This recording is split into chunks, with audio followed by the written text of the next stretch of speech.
ओम नमः शिवाय। हर हर महादेव। सूत जी बोले, तपोधनो, एक समय महातेजस्वी मार्कंडेय मुनि तीर्थ यात्रा का फल पाकर नर्मदा के तट पर बैठे हुए थे। वहीं उनका दर्शन करने के लिए बहुत से ऋषि महर्षि आए।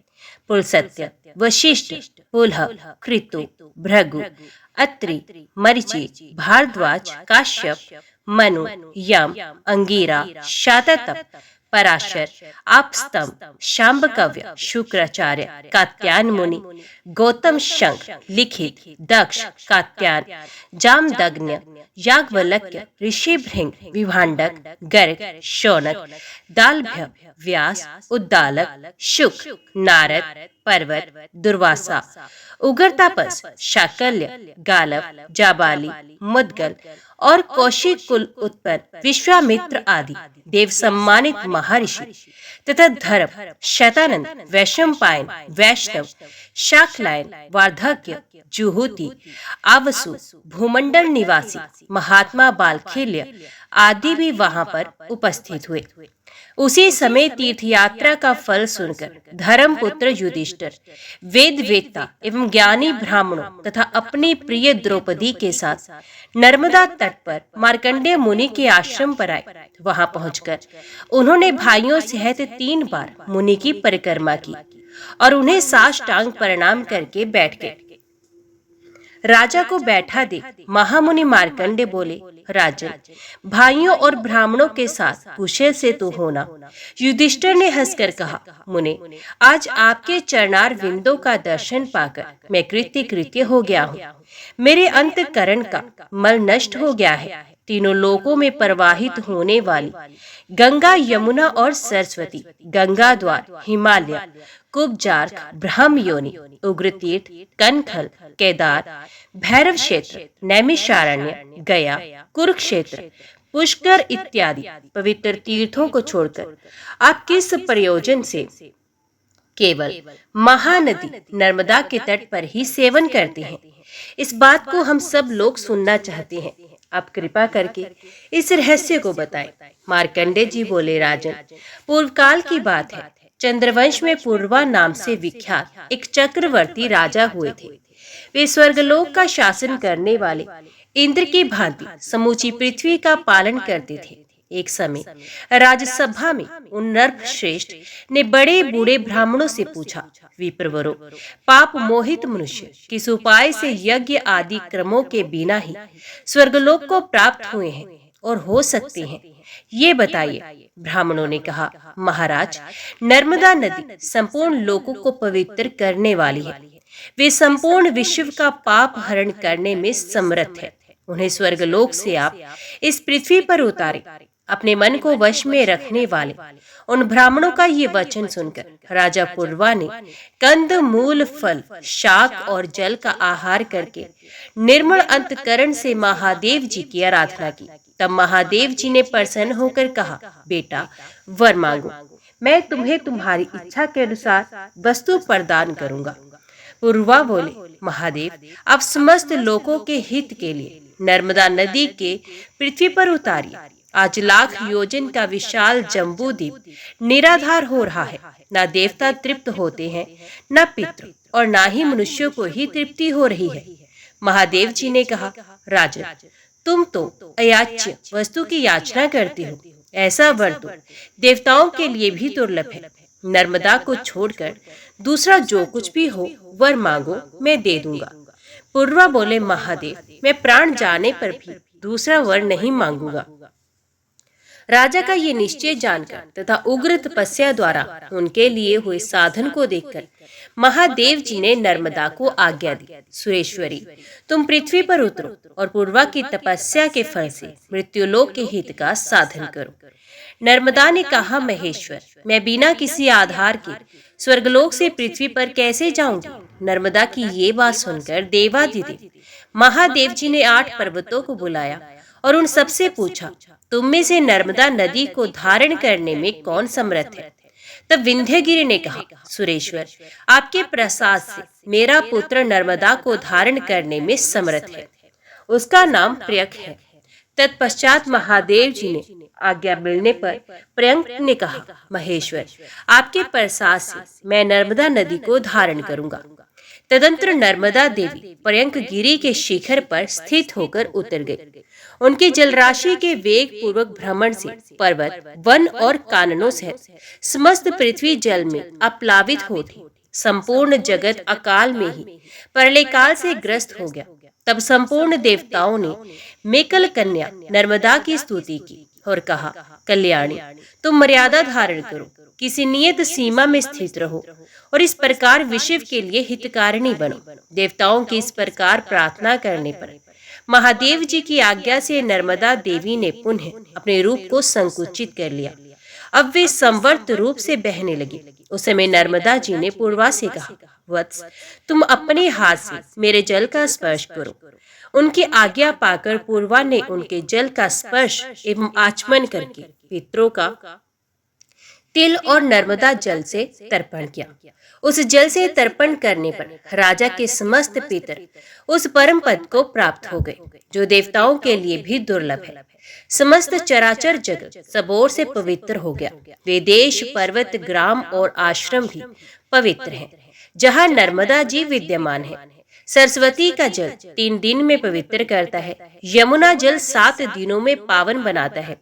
गंगा जल स्नान करने पर तत्काल पवित्र करता है, परंतु नर्मदा नदी दर्शन मात्र से मनुष्यों को पवित्र करती है। नर्मदा के संगम में जहाँ कहीं भी स्नान, दान, जप, होम, वेद पाठ, पितृ पूजन, देव आराधना, मंत्रोपदेश, संन्यास और देह त्याग आदि जो कुछ भी किया जाता है, उसके फल का अंत नहीं है। वैशाख, माघ अथवा कार्तिक की पूर्णिमा को विश्व योग में संक्रांति के समय व्यतिपात और वैधृति योग में अमावस्या में तिथि की हानि और वृद्धि के दिन मनवादी युगोद, युगादि और कल्पादि तिथियों में माता पिता के श्याह में नर्मदा तटवर्ती ओंकार भृगु क्षेत्र तथा विशेषित संगम में जो सहस्त्र, शत अथवा एक गोदान एवं संपूर्ण महादान करता है तथा जो श्रेष्ठ मनुष्य नर्मदा में स्नान, दान, जप, होम और पूजन आदि करता है, वह अश्वमेघ यज्ञ का फल पाता है। युधिष्ठिर, मनुष्य नर्मदा में जहाँ जहाँ स्नान करता है, वहीं वहीं उसे अश्वमेघ यज्ञ का फल प्राप्त होता है। जो मनुष्य प्रातः काल उठकर नर्मदा का कीर्तन करता है, उसका 7 जन्मों का किया हुआ पाप उसी क्षण नष्ट हो जाता है। तथा जहाँ संगम और बाण लिंग से युक्त नर्मदा नदी स्थित है, वहाँ स्नान करके मनुष्य अश्वमेघ यज्ञ का फल पाता और अंत में विश्व धाम को जाता है।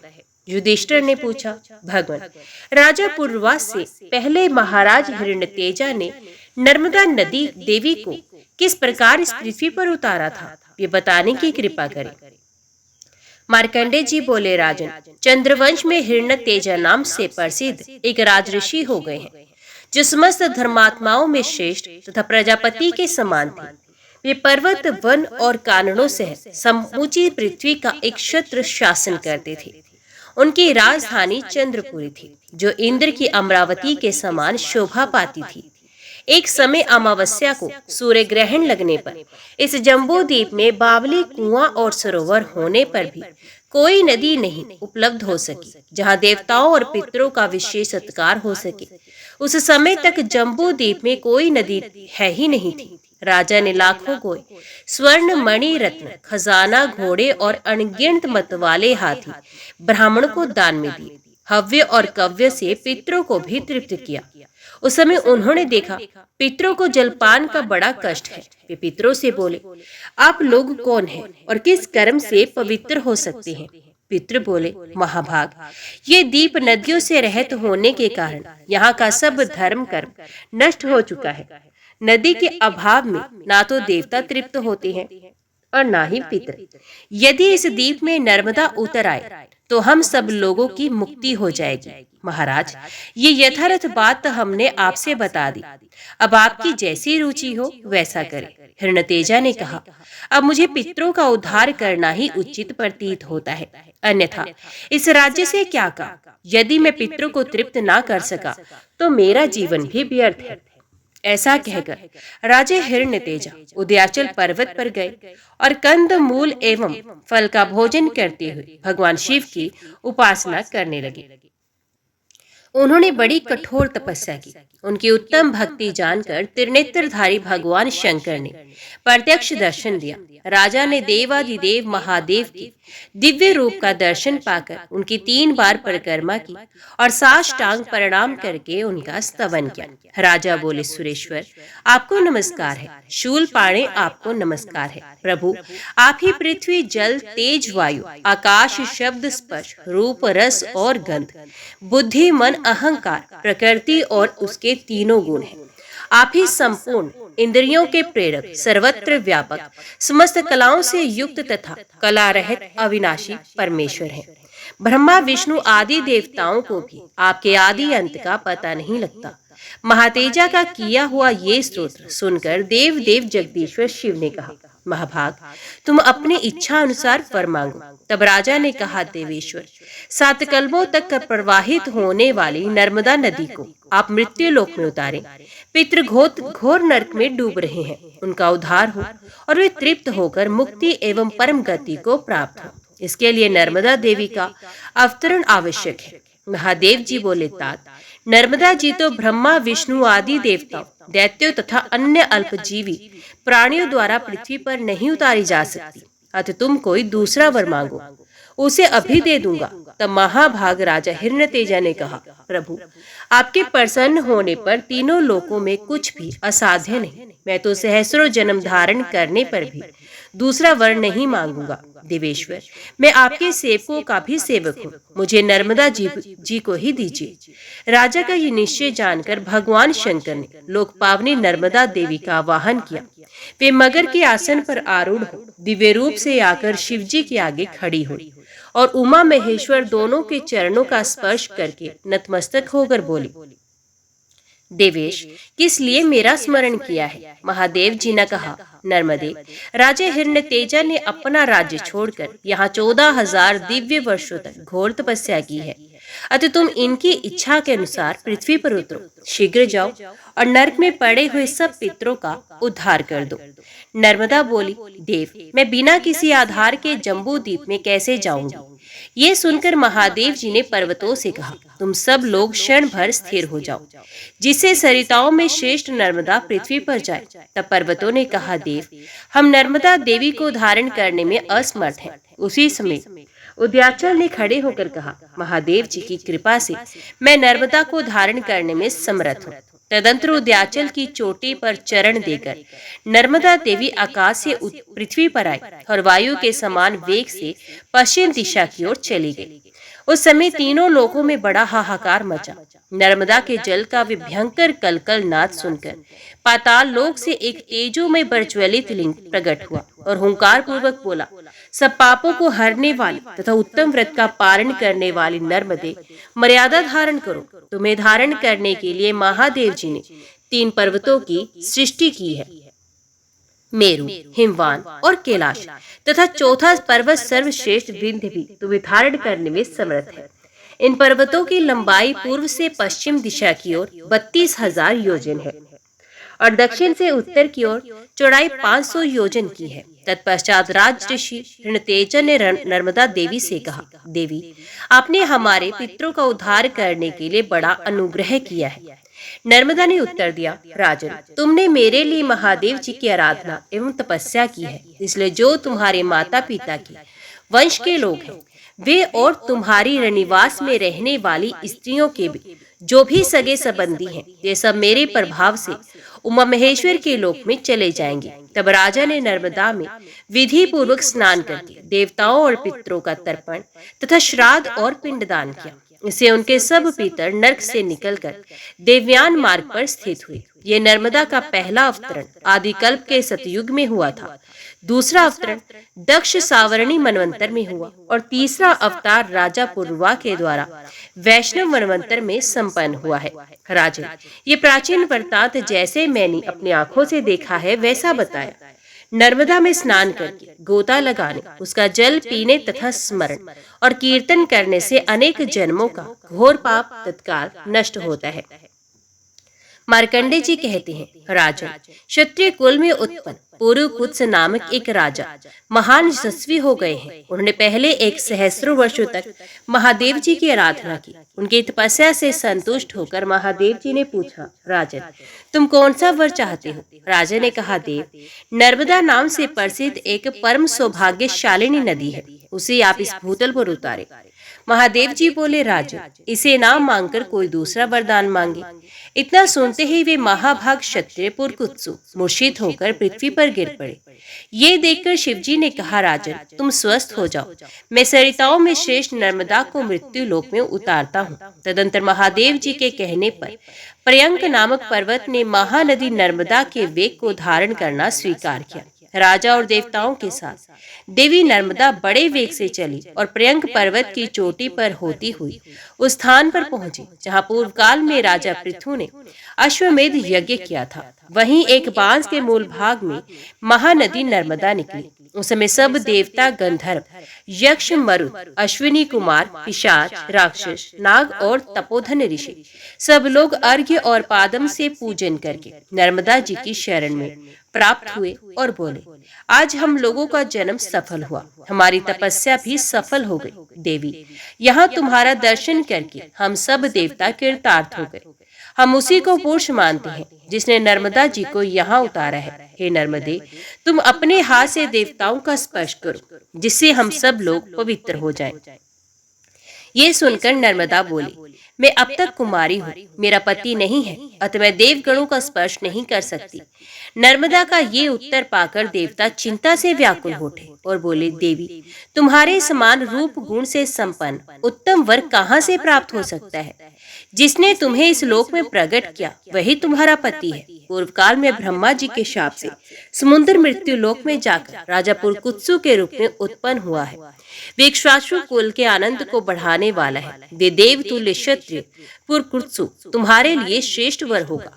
नर्मदा बोली, जिनमें इस प्रकार देवतव है, जिनकी समस्त प्रजा धर्म में स्थित है, उन महात्मा पुरकुत्सु के लिए और क्या कहा जा सकता है? स्वयं ब्रह्मा जी के मानस पुत्र जिस प्रकार धर्मनिष्ठ बताए गए, उसी प्रकार ये पुरकुत्सु भी सब धर्मों के पालन में तत्पर है। अतः मैं इनको पति रूप में स्वीकार करती हूँ। राजा पुरकुत्सु बोले, नर्मदे, तुम देव कन्या हो, मुझ पर कृपा करो, जिससे मेरे पितृ स्वर्ग को जाए और मेरा भी महान यश हो। नर्मदा ने कहा, राजेंद्र, ऐसा ही हो। आप मुझसे जो जो चाहते हैं वे सब मेरे प्रसाद से आपको प्राप्त होगा। ऐसा कहकर देवी नर्मदा पर्यंक पर्वत से निकलकर पश्चिम दिशा की ओर चली गई। वे धनुष से छूटे हुए बाण की भांति पृथ्वी को विदीर्ण करती हुई और पर्वत शिखरों को तोड़ती फोड़ती हुई बड़े वेग से चली जा रही थी। उस समय विंध्य पर्वत के प्रदेश में वे जहाँ जहाँ गई वहाँ वहाँ स्नान किया जाता है। वहाँ तीर्थ वर्जित स्थान में भी स्नान करने पर सहस्रों गंगा स्नान का फल होता है। तदंतर वेदज्ञ महर्षियों ने सुख का विस्तार करने वाली लोक पावनी महादेवी नर्मदा का स्तवन किया। वेद धर्म के मूल है, स्मृतियां फूल और फल है। अग्निहोत्र प्रायण पुण्यात्मा द्विज उस फल का उपभोग करते हैं, परंतु वे भी नर्मदा को स्वर्ग की सीढ़ी समझकर उसका सेवन करते हैं। जहाँ जहाँ भगवान शिव के शिव मंदिर के समीप पुण्य में नर्मदा विद्यमान है, वहाँ वहाँ नर्मदा नदी का स्नान 1,00,000 गंगा स्नान के समान होता है। अग्निहोत्र से जो पुण्य होता है और पितरों के श्राद्ध से जो फल प्राप्त होता है, वे सब नर्मदा के जल से उपलब्ध हो जाता है। नर्मदा के नाम का कीर्तन करना और उसके संगम तीर्थ में दान देना, इसके समान दूसरी कोई वस्तु नहीं। जो बुद्धिमान प्रातः काल उठकर नर्मदा नदी का स्नान करते हैं, उनका पहले जन्म का और इस जन्म का किया हुआ पाप नष्ट होता है। कोई भी मनुष्य यदि नर्मदा में जहाँ कहीं भी स्नान कर लेता है, उसका किया हुआ 100 जन्मों का पाप तत्काल नष्ट होता है। जो नर्मदा के तट पर मृत्यु को प्राप्त होता है, वे भगवान शंकर के स्वरूप को प्राप्त करता है। जहाँ नर्मदा नदी नहीं है, वहाँ पापों का प्रायश्चित करने की प्रेरणा की जाती है, परंतु नर्मदा जल प्राप्त होने पर तो प्रायश्चित की आवश्यकता ही नहीं रह जाती। विंध्यगिरि के 8 मानस पुत्र बताए गए हैं, जिनमें पर्यंक प्रथम है। उसे सब पर्वतों में श्रेष्ठ जानना चाहिए। नर्मदा के 150 स्रोत कहे गए हैं। आधे कोस के तृतीय भाग 587 गज की चौड़ाई में उसकी धारा बहती है। ऐसा विज्ञ पुरुषों ने बताया है। युधिष्ठिर, परमेश्वरी नर्मदा ने देवताओं और मनुष्यों के हित के लिए स्वयं ही अपने आप को धारण किया है। ये समस्त सरिताओं में श्रेष्ठ है और संपूर्ण जगत को तारने के लिए ही यहाँ अवतीर्ण हुई हैं। उनके तट पर स्वर्ग और मोक्ष दोनों ही स्थित हैं। मार्कंडेय जी कहते हैं, नर्मदा के उत्तर अनंतपुर नामक एक स्थान है, जहाँ सब पापों का हरण करने वाला अनंत सिंधि नामक लिंग है। उस अनंतपुर में भी वैश्रण तीर्थ, कुबेर तीर्थ, घनद तीर्थ, मणिभद्र तीर्थ और यज्ञ तीर्थ है, जो परम पवित्र, सर्वलोक प्रसिद्ध, मनोवांछित फल देने वाले तथा मोक्षदायक है। वहीं ऋषियों के पवित्र आश्रम भी हैं, जो सर्वदेवमय एवं शुभ है। वह सावर्णी, कौशिक, अघर्मशन, शाकल्य, कुशाकर्ण, शरभंग, अग्निगर्भ, ये तथा और भी बहुत से उत्तम व्रत का पालन करने वाले महर्षि रहते हैं, जो तपस्या करके इस नर्मदा नदी के महात्म्य से स्वर्गलोक को प्राप्त हुए हैं। ऋषियों में श्रेष्ठ वाल्मीकि जी ने भी इसी तीर्थ के प्रभाव से ब्रह्मतेज से संपन्न शरीर प्राप्त किया था। इक्ष्वाकु, कुवलयाशु, दिलीप, नहुष, वेणु, राजा याति, अजपाल और है ये तथा अन्य भी बहुत से राजाओं ने अनंतपुर में निवास किया है। इस अनंतपुर के क्षेत्र में ही नर्मदा के तट पर जो भगवान महेश्वर निवास करते हैं, उनका विधि पूर्वक पूजन करके वे सभी नरेश स्वर्गलोक को प्राप्त हुए हैं। अनंतपुर में सप्तऋषि तीर्थ, सप्तसारस्वत तीर्थ, असत्य अमर्त्य संभव लिंग, अरण्यकेश्वर लिंग, अघोर नाशक तीर्थ, कलमश पाप हारित तीर्थ, पंच ब्रह्म तीर्थ, सहस्र शीर्षा महादेव, वरहा तीर्थ, वामन तीर्थ, यम तीर्थ, सौरभंग तीर्थ, सहस्रश्वमेघ तीर्थ, हिरण्यगर्भ तीर्थ, सावित्री तीर्थ और चातुर्वेद तीर्थ है। ये सभी तीर्थ संपूर्ण लोकों को पवित्र करने वाले और श्रेष्ठ हैं। पर्यंक पर्वत से पश्चिम जहाँ तक अनंतपुर का क्षेत्र है, वे परम शुभ है। इसके भीतर जिनकी मृत्यु होती है, वे दान धर्म से रहित हो तो भी 14 इंद्रों के समय तक स्वर्गलोक में प्रतिष्ठित होते हैं। तदंतर दिपेश्वर नामक उत्तम तीर्थ है, जो व्यास तीर्थ कहलाता है। वहाँ स्नान करके मनुष्य अश्वमेध यज्ञ का फल पाता है। वे इच्छा अनुसार उत्तम फल देने वाला श्रेष्ठ तीर्थ है। दीपेश्वर में स्नान करके जो वृषभ दान करता है, वे स्वर्ण में विमान से स्वर्गलोक में जाता है। जो मनुष्य कार्तिक के कृष्ण पक्ष की चतुर्दशी तिथि को उपवास करके इंद्रियों को संयम में रखते हुए वहां भगवान शिव को स्नान कराता है, ये सब पापों से मुक्त होकर रुद्रलोक में प्रतिष्ठित होता है। ब्रह्मा आदि संपूर्ण देवता और तपोधन ऋषि व्यास तीर्थ में जाकर भीतात्मा भगवान शंकर की स्तुति करते हैं।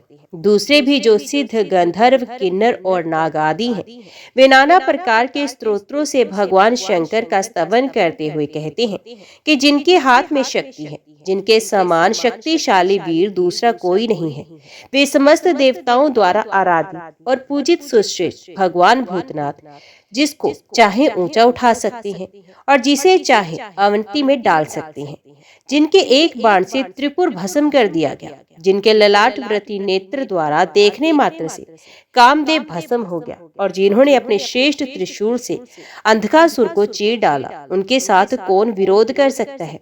जिन्होंने अपनी जटा के अग्र भाग में जल राशि की उत्ताल तरंगों से संयुक्त गंगा जी को धारण कर रखा है, जिनके चरणार विंद के अंगुष्ठ का तनिक सा दबाव पाकर लंकापति रावण मूर्छित होकर गिर पड़ा था, जिन्होंने समस्त देवताओं और असुरों के समक्ष दक्ष के यज्ञ का क्षण भर में विध्वंस कर डाला, जिनके लिंग में विग्रह के पूजन से मनुष्य मनोवांछित फल प्राप्त कर लेता है। भगवान शंकर के समान या उनसे बढ़कर दूसरा कौन देवता है, जो विधि पूर्वक महादेव जी की आराधना करके स्तोत्र का प्रातः काल प्रयत्न पूर्वक पाठ या स्मरण करता है, वे भगवान शंकर का पार्षद होता है। जो इस स्तोत्र का महादेव जी के समीप पाठ करता है, उसके ऊपर व्यासेश्वर, शिव तथा नर्मदा दोनों ही प्रसन्न होते हैं। तदंतर उत्तम व्रत का पालन करने वाले मुनियों तथा व्यास जी ने नर्मदा तट पर पितरों का श्राद्ध किया, और श्राद्ध करने से पितृगण 12 वर्षों तक तृप्त रहते हैं। मार्कंडेय जी कहते हैं, राजन, व्यास तीर्थ के अतिरिक्त एक दूसरा परम पुण्य में तीर्थ है, जो सब पापों का नाश करने वाला है। वहाँ अश्वमेघ यज्ञ से प्रकट हुई वरांगना नदी बहती है। वहां नर्मदा और वरांगना के संगम में स्नान करने से अश्वमेघ यज्ञ का फल मिलता है। स्त्री हो या पुरुष, सभी वहां स्नान करने से रोग मुक्त हो जाते हैं।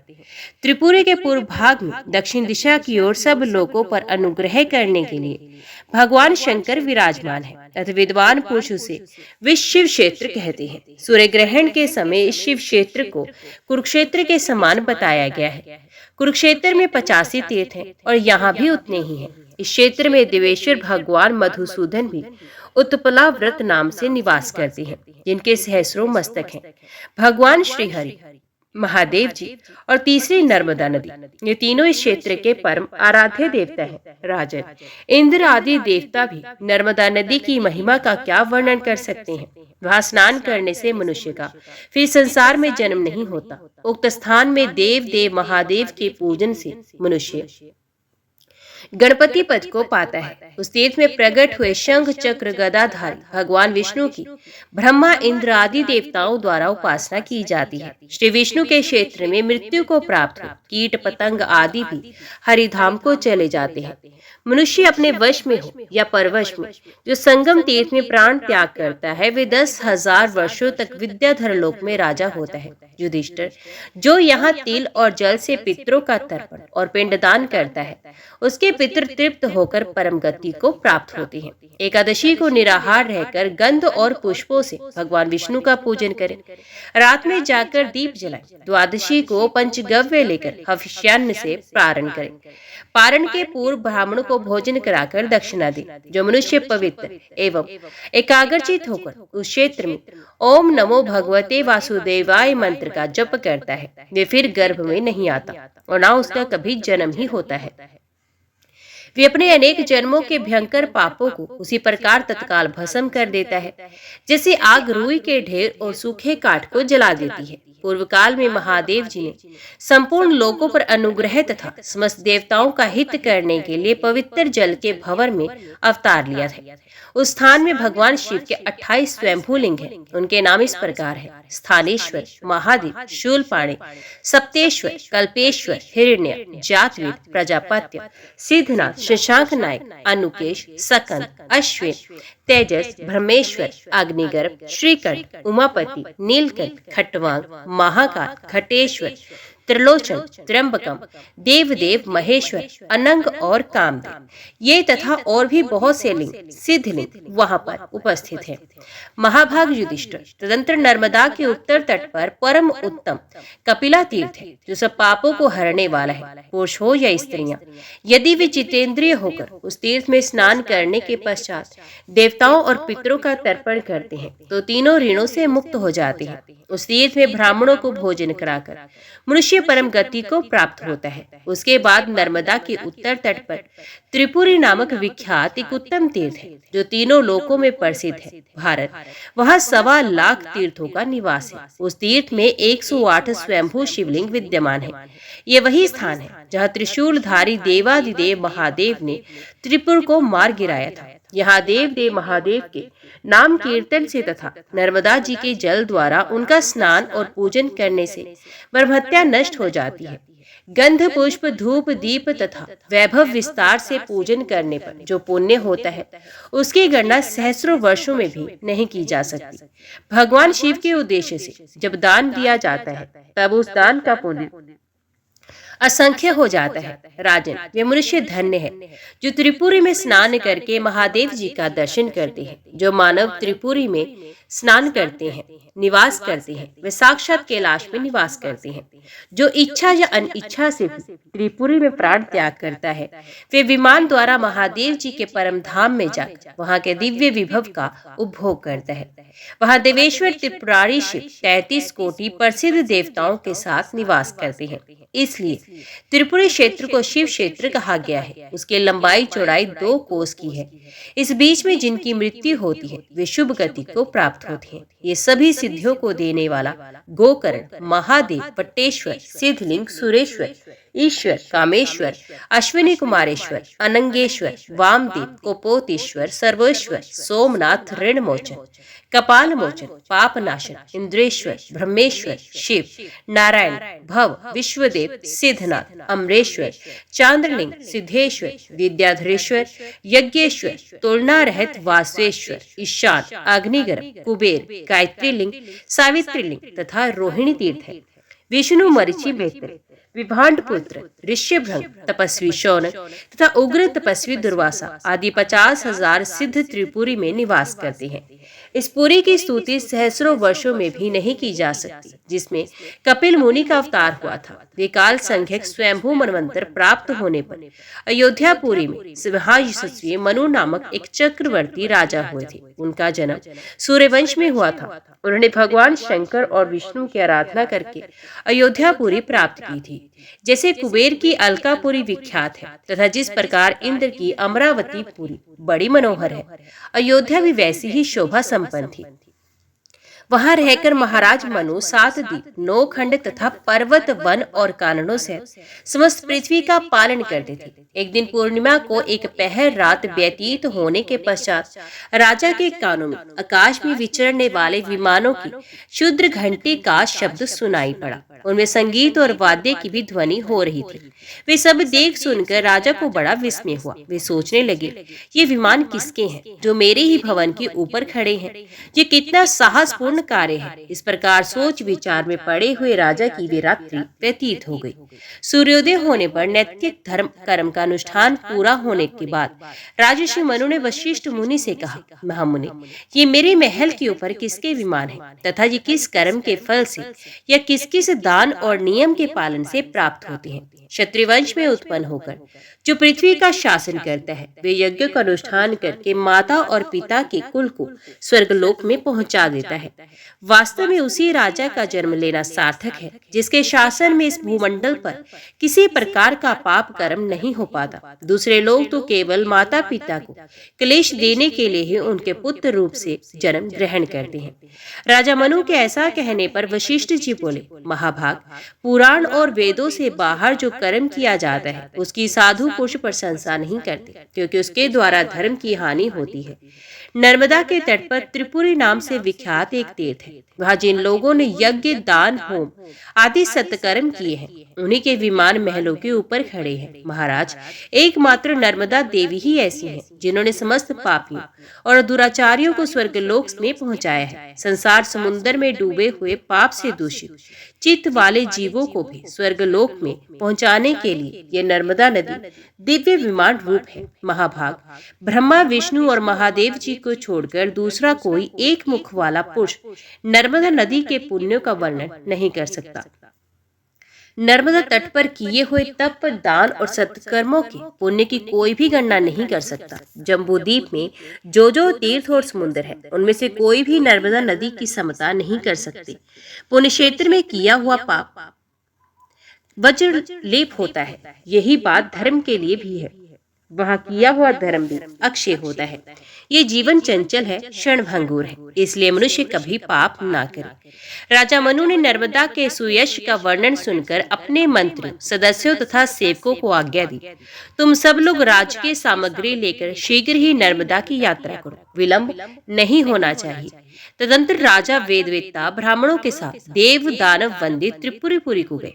वहां रानियों तथा समस्त परिवार के साथ नर्मदा जी के जल का दर्शन करके वे जन्म भर के पापों से मुक्त हो गए। उस तीर्थ में विधि पूर्वक स्नान करके देवताओं और पितरों का तर्पण करने के पश्चात राजा ने चंदन और पुष्प आदि से महादेव जी की पूजा की और नर्मदा के तट पर 10 योजन का विशाल यज्ञ मंडप निर्माण कराया। उस उत्तम व्रत का पालन करने वाले यज्ञ कर्म कुशल चारों विद्याओं के ज्ञाता तथा वेदज्ञ महर्षि एवं ब्राह्मण उसे यज्ञ के लिए निमंत्रित किए गए थे। जैसे पुष्कर तीर्थ ब्रह्मा, विष्णु और शिव तीनों देवताओं का स्वरूप है, उसी प्रकार ये त्रिपुरी तीर्थ भी है। वहां राजा ने परमोत्तम अश्वमेघ यज्ञ प्रारंभ किया। उसी यज्ञ में संपूर्ण देवताओं का आवाहन किया गया। देवराज इंद्र भी पधारे थे। मनु ने अर्घ्य, पादम, मधुपर्क और विष्ट आदि देकर सबको संतुष्ट किया। वेदोक्त विधि के अनुसार यज्ञ का कार्य पूर्ण हुआ। ब्राह्मणों को वैभव के अनुसार दक्षिणा देकर प्रसन्न किया गया। देवता, पितृ और मनुष्य सभी तृप्त होकर परम गति को प्राप्त हुए। ब्रह्मा, विष्णु और शिव राजा को वरदान देकर अपने अपने लोक में चले गए। इस तीर्थ में किया हुआ तप और दान सब कुछ अक्षय होता है। इस प्रकार महातेजस्वी महाराज मनु का यज्ञ जब पूरा हो गया, तब उन्होंने हाथ जोड़कर नर्मदा से कहा, देवी, केवल सहस्रों चंद्रायन और सैकड़ों सोमयाग का जो फल है, वे तुम्हारे जल का पान करने मात्र से होने वाले पुण्य की समता नहीं कर सकता। तुमने संपूर्ण जगत को तथा समस्त चराचर जीवों को व्याप्त कर रखा है। जैसे आग रुई के ढेर को जला देती है, उसी प्रकार तुम्हारा जल स्नान, अवगाहन, पान, स्मरण और कीर्तन करने से मनुष्य के अनेक जन्मों की पाप राशि को भस्म कर देता है। देवी, तुम पितरों के हित की कामना से स्वर्ग की सीढ़ी बनकर आई हो। चारों प्रकार के जीवों को स्वर्गलोक में पहुंचाओ। नर्मदे लोक में जो कोई भी नदियां और नाना प्रकार के तीर्थ हैं, उन सब की जननी तुम ही हो। तुम पितरों का उद्धार करने वाली पराशक्ति हो। जैसे सूर्य और चंद्रमा का प्रभाव सब जीवों पर समान रूप से पड़ता है, जैसे बादल अन्न के पौधों और घासों पर समान रूप से जल की वर्षा करती है, उसी प्रकार तुम संपूर्ण विश्व पर समान रूप से स्नेह रखने वाली गौरवमयी माता हो। शुभे, ब्रह्मा और बृहस्पति जी सहस्रों वर्षों तक लगे रहने पर भी तुम्हारे गुणों का पूर्णता वर्णन करने में समर्थ नहीं है। अमित तेजस्वी मनु के द्वारा किए हुए इस स्तवन को सुनकर परम सौभाग्यशालिनी नर्मदा देवी बोली, महाभाग, मैं तुम पर बहुत प्रसन्न हूँ। तुम कोई मनोवांछित वर मांगो। तब महादेवी नर्मदा को नमस्कार करके राजा ने कहा, देवी, तुम संपूर्ण जगत को पवित्र करो और अयोध्या प्रदेश में अनेक नदियां प्रकट हो जाएं। देवलोक में गंगा आदि अनेक सरिताएं बहती हैं, ऐसा सुना जाता है। वे सब इस भूलोक में भी जिस प्रकार उतर आए, ऐसा उपाय करो। नर्मदा बोली, राजन, त्रेता के प्रथम भाग में तुम्हारे कुल में भगीरथ नाम से विख्यात एक राजा होंगे। वे इस लोक में गंगा जी को लाएंगे। त्रेता के द्वितीय भाग में एक भारतवर्ष में भीतर कालिंदी, सरस्वती, सरयू तथा महाभागा गंडकी आदि नदियां भी प्रकट हो जाएंगी। तुम्हारे वंश में उत्पन्न भगीरथ के ही नाम पर सरिताओं में श्रेष्ठ गंगा जी भगीरथी कहलाएंगी।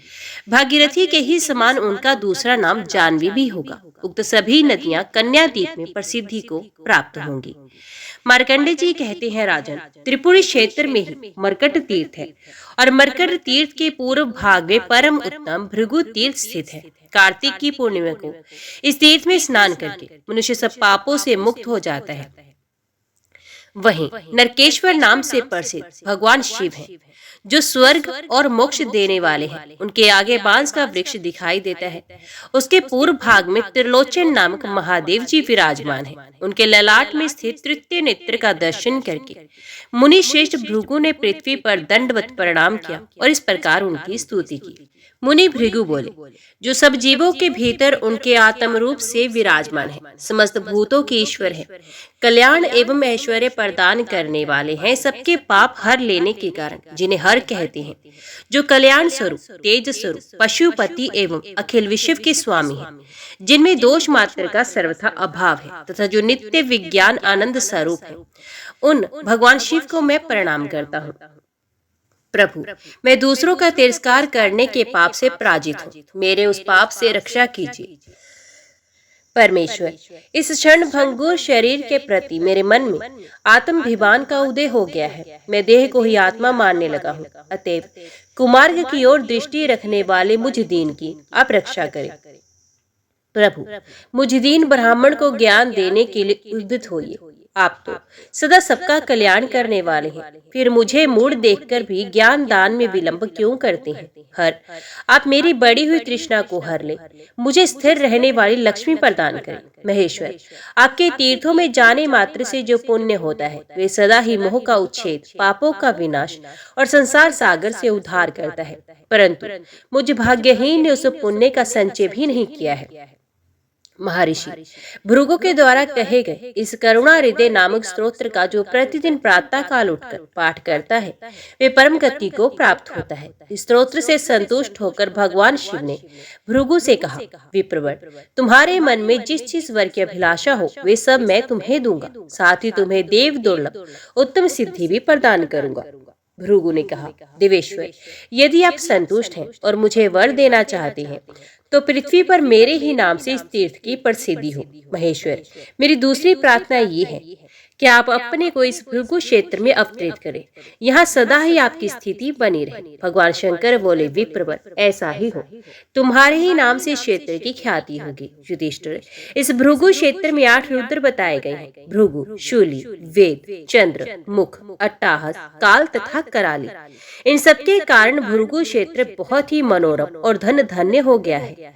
अयन विषुव, संक्रांति, ग्रहण, व्यतिपा, दिनक्षय और गजक्षय आदि योगों में इस तीर्थ के भीतर जो स्नान, दान, होम, तर्पण और देव पूजन आदि सत्कर्म किए जाते हैं वे सब अक्षय होते हैं। जो भृगु क्षेत्र में स्नान करके वहां एक रात्रि निवास करता है उसे जो पुण्य प्राप्त होता है वे सैकड़ों यज्ञों द्वारा भी उपलब्ध होने वाला नहीं है। संयमी मनुष्य भृगु तीर्थ की प्रदक्षिणा करके तत्काल विशुद्ध होकर शिवलोक में प्रतिष्ठित होता है। इस तीर्थ के महात्म्य से मनुष्य सब पातकों से मुक्त हो जाता है। प्राचीन काल में मोहन नाम से प्रसिद्ध एक गंधर्वराज था। वे ब्रह्मा जी की सभा में स्थित होकर सदा उनकी आराधना में तत्पर रहता था। एक दिन महर्षि दुर्वासा को वहां उपस्थित देख उसने उनकी हंसी उड़ाई। ये देखकर मुनि ने उनको शाप दिया, अरे तुझे अपने सुंदर रूप का बड़ा अभिमान है, तू जा चित्रकुष्ट चितकबरी कोढ़ से पीड़ित रहे। उस शाप से भयभीत होकर गंधर्वराज ने मुनि से कहा, विप्रवर, मुझे अज्ञानी पर प्रसन्न होकर आप अपने शाप का अंत कीजिए। दुर्वासा मुनि बोले, गंधर्वराज, तू त्रिपुरी में नर्मदा के तट पर जा, वहाँ समस्त भयों का नाश करने वाले साक्षात भगवान सूर्य निवास करते हैं। नर्मदा के उत्तर तट पर उनका स्थान भास्कर तीर्थ के नाम से प्रसिद्ध है। उसमें स्नान करने से तुम पर लगा हुआ शाप निवृत्त हो जाएगा। तब वे गंधर्वराज दुर्वासा मुनि को प्रणाम करके नर्मदा तट पर गया। वहां विधि पूर्वक स्नान करके उसने भगवान भास्कर की आराधना की। 3 रात तक आराधना होने पर चौथे दिन प्रातःकाल भगवान सूर्य ने कहा, महाभाग, तुम कोई मनोवांछित वर मांगो। गंधर्व ने कहा, देवेश्वर, आपके प्रसाद से मेरा ये चित्रकुष्ट निवृत्त हो जाए। भगवान सूर्य बोले, एवं वस्तु। तदंतर ये शाप से मुक्त होकर अपने लोक को चला गया। युधिष्ठिर, भास्कर तीर्थ में पुत्र की कामना से सावित्री देवी की आराधना की जाती है। यहाँ स्नान करके सूर्य देव का पूजन करने से मनुष्य पुत्रवान एवं रोग मुक्त होता है। वहीं दक्षिण भाग में कोटीश्वर महादेव है। उनका विधि पूर्वक पूजन करने से मनुष्य कोटि लिंगों की पूजा का फल पाता है। जो स्वाधीन अथवा पराधीन होकर भी वहाँ प्राणों का त्याग करता है वे सब पापों से मुक्त होकर शिवलोक में प्रतिष्ठित होता है। ओम नमः शिवाय। हर हर महादेव। आज की वीडियो में इतना ही। उम्मीद करती हूँ वीडियो आपको पसंद आई होगी। वीडियो पसंद आई हो तो वीडियो को लाइक और चैनल को सब्सक्राइब जरूर कीजिएगा। ओम नमः शिवाय लिखकर कमेंट बॉक्स में अपनी हाजिरी और अपने सुझाव देना ना भूलेगा। तो मिलते हैं अगली कथा अगले अध्याय के साथ। तब तक के लिए देखते व सुनते रहिए। जय मां कंजर, जय माता दी।